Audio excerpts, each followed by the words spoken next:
नमस्कार मित्रांनो, पुन्हा एकदा तुमचं स्वागत आहे इन्फो मराठी 24 या यूट्यूब चॅनलवर। मित्रांनो, पेन्शनधारकांसाठी अत्यंत महत्त्वाची बातमी घेऊन आलेलो आहे। बातमी आहे पेन्शनधारकांसाठी मोठी बातमी, EPFOने जाहीर केली सूचना। मित्रांनो, नेमकं काय आहे या बातमीमध्ये आपण नक्की बघूया, पण त्याआधी जर तुम्ही आपल्या चॅनलवर नवीन असाल तर चॅनलला सबस्क्राइब करून बाजूला दिलेल्या बेल आयकॉनला नक्की क्लिक करा। व्हिडिओ जर कामाचा आणि महत्त्वाचा वाटला तर व्हिडिओला लाईक करून आपल्या मित्रपरिवारासोबत नक्की शेअर करा। आणि हो मित्रांनो, व्हिडिओला शेवटपर्यंत नक्की बघा, जेणेकरून तुमच्याकडून कोणतीही माहिती सुटणार नाही। मित्रांनो, EPFOनुसार जर तुम्ही 10 वर्षापासून PF खात्यात योगदान दिले असेल तर तुम्ही पेन्शनसाठी पात्र आहात। EPFOच्या सध्याच्या नियमानुसार पेन्शन योग्य पगाराची कमाल मर्यादा 15,000 रुपये आहे। याचा अर्थ असा की दरमहा तुमच्या पेन्शन फंडात 15,000 रुपये गुणिले 8.33 भागिले 1000 बरोबर 1250 रुपये जमा करता येतील। जर तुम्ही खाजगी क्षेत्रात काम करत असाल तर तुमच्या पगाराच्या 12% रक्कम तुमच्या PF खात्यात जाते। तुमची कंपनीही तितकेच योगदान देते, परंतु यामध्ये फक्त 8.33% पेन्शन फंडात आणि उर्वरित 3.57% PF मध्ये जमा केले जाते। EPFOनुसार जर तुम्ही 10 वर्षापासून PF खात्यात योगदान दिले असेल तर तुम्हाला पेन्शन मिळण्यास पात्र आहे। तुम्ही वयाच्या 50व्या वर्षी पेन्शनचा दावा करू शकता, परंतु दरवर्षी 4% रक्कम कापली जाईल। त्याचवेळी जर तुम्ही 58 वर्षाचे होईपर्यंत वाट पाहिली तर तुम्हाला पूर्ण पेन्शन मिळते।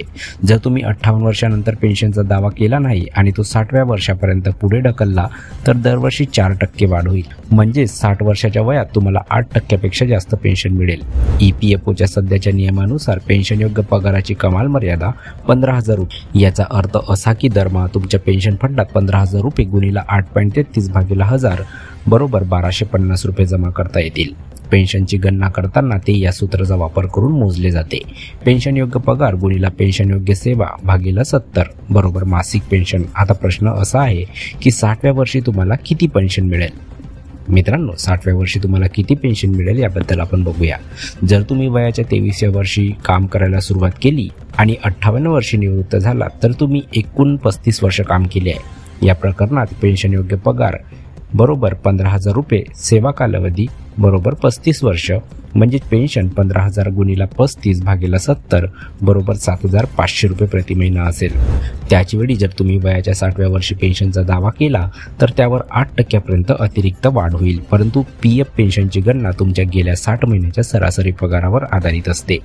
तर मित्रांनो, कशी वाटली ही कामाची आणि महत्त्वाची बातमी? जर बातमी कामाची आणि महत्त्वाची वाटली असेल तर व्हिडिओला लाईक करून आपल्या मित्रपरिवारासोबत नक्की शेअर करा। तसेच जर तुम्ही आपल्या चॅनलवर नवीन असाल तर चॅनलला सबस्क्राइब करून बाजूला दिलेल्या बेल आयकॉनला नक्की क्लिक करा। व्हिडिओ बघितल्याबद्दल खूप खूप धन्यवाद।